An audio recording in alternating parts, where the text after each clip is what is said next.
This is about Claude, a daily digest of news and discourse about the AI I keep coming back to. Whether you're a budding power user or merely Claude curious, we aim to keep you informed and help you make sense of where Claude is headed. Yesterday, we unpacked Dario Amodei's prediction that software engineering could be fully automated in 6 to 12 months. Bold stuff. But Amodei wasn't done at Davos. He had more to say. And this time the stakes aren't just economic, they're geopolitical. So today we're doing something a bit different. We're going to stay with Davos for the lead. There's a second story worth telling, but then we're going to ground all these predictions in actual data. Anthropic's own economic index, released last week, gives us numbers to weigh against the rhetoric. And sitting behind both is a question the industry is increasingly being asked to answer. Where's the return on investment? So, while the software engineering timeline grabbed most of the headlines, Amodei used his Davos platform to say something else, something aimed squarely at the Trump administration. The context. A few weeks ago, President Trump gave NVIDIA the green light to start selling H200s, their most advanced export legal chip, to Chinese customers.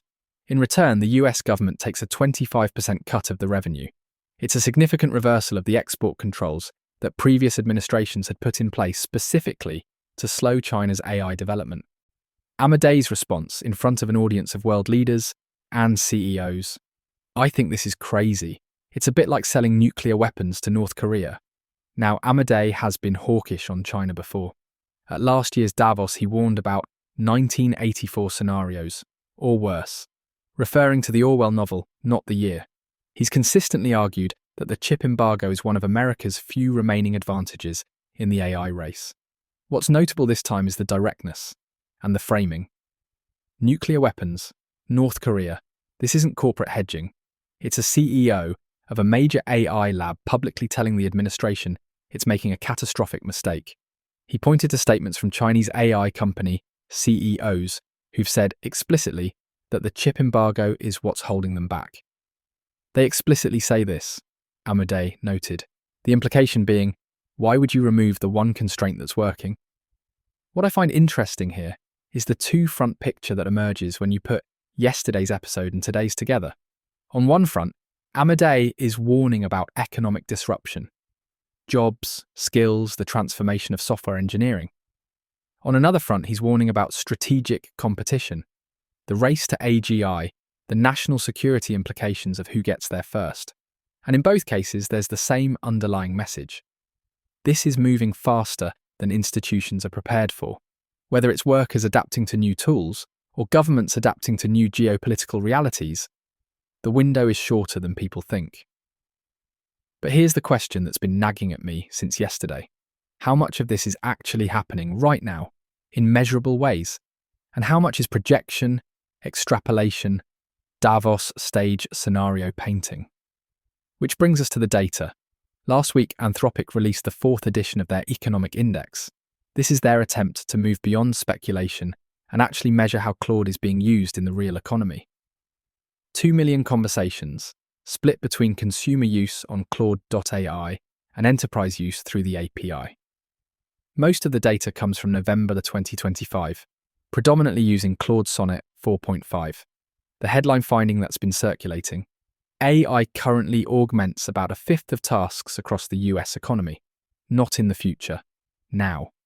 But the more interesting findings are in the details, and they complicate the Davos narrative in useful ways.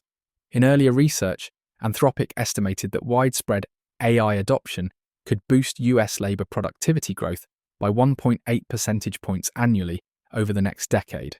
That would roughly double the trend rate. It's a big number, and it's been widely cited. In this new report, they introduce something they call economic primitives, including, crucially, a measure of task success rates. And when you account for the fact that AI doesn't always complete tasks successfully, the picture changes. The revised estimate, 1.0 to 1.2 percentage points annually. That's about a third lower than the headline number. Now, before we read this as AI overhyped, nothing to see here, let's be clear about what even 1 percentage point means. It would return US productivity growth to the rates of the late 1990s and early 2000s. That's significant. That's not nothing. But it's also not the exponential transformation that Davos rhetoric sometimes implies. Here's what I find most interesting in the data. AI's productivity gains are currently highest on complex tasks, not simple ones. Tasks requiring a college education saw a speed-up factor of about 12 times. Tasks requiring only a high school education, about 9 times. This cuts against the intuition that AI will first automate routine work and leave complex thinking to humans. What's actually happening is the reverse. Claude is providing the biggest productivity boost to people doing sophisticated, high-skill work. The implication is a bit uncomfortable. If you're a senior professional with expertise, AI is making you dramatically more productive. If you're entry-level, the leverage is smaller. And you're potentially competing with seniors who now need fewer juniors to support them. This connects directly to what both Amodei and Hassabiz were saying at Davos about entry-level jobs. The data supports their concern. So here's the question I keep coming back to. Are these productivity gains going to stay at 1 percentage point? Or is that just the starting position before agentic AI changes the curve? The Economic Index measured conversations from November 2025. Claude Code barely existed in its current form. Cowork hadn't launched. The tools that are generating the most excitement right now weren't in the data. Anthropic themselves note that on Claude.ai, users successfully complete tasks that would take humans about 19 hours. On the API, typically more sophisticated use cases, the success threshold is about 3.5 hours of human equivalent work at 50% success rate. Both of those numbers are likely to grow. The question is whether they grow incrementally, a bit better each quarter, or whether there's a step change coming as agentic workflows mature. My honest answer, I don't know. But the capability overhang we talked about yesterday, the gap between what models can do and what people are actually getting out of them, suggests there's a lot of room to run before we even need better models. All of this is happening against a backdrop of increasing pressure on the AI industry to prove its value.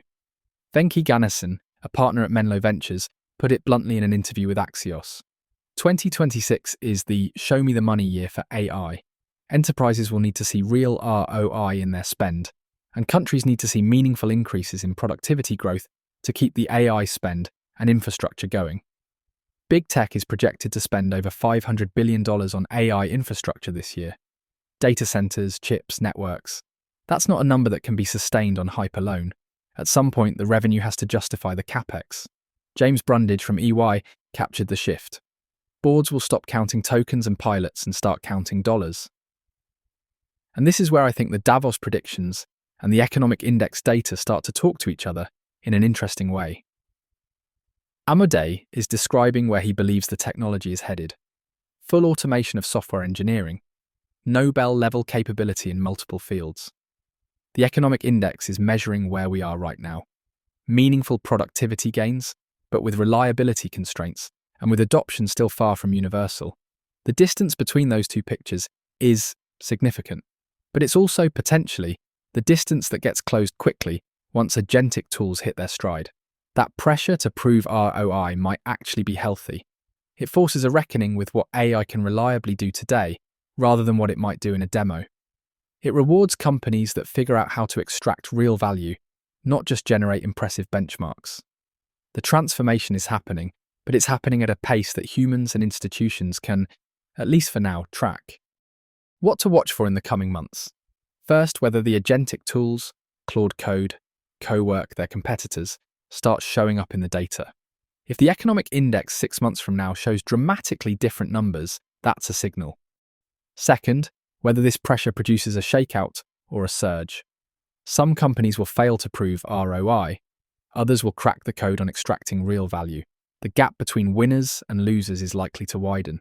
And third, and this is the one that keeps me up at night, whether the geopolitical dimension starts to move as fast as the technology. Amodei's warning about chip exports isn't about productivity metrics. It's about what happens when the most powerful technology in a generation becomes a strategic weapon. Jobs, geopolitics, the gap between what AI promises and what it currently delivers. That's what Anthropic's CEO is worried about. And after this week at Davos, it's getting harder to dismiss any of it. That's all from us, Neil and Claude. Thanks for listening. We'll catch you tomorrow.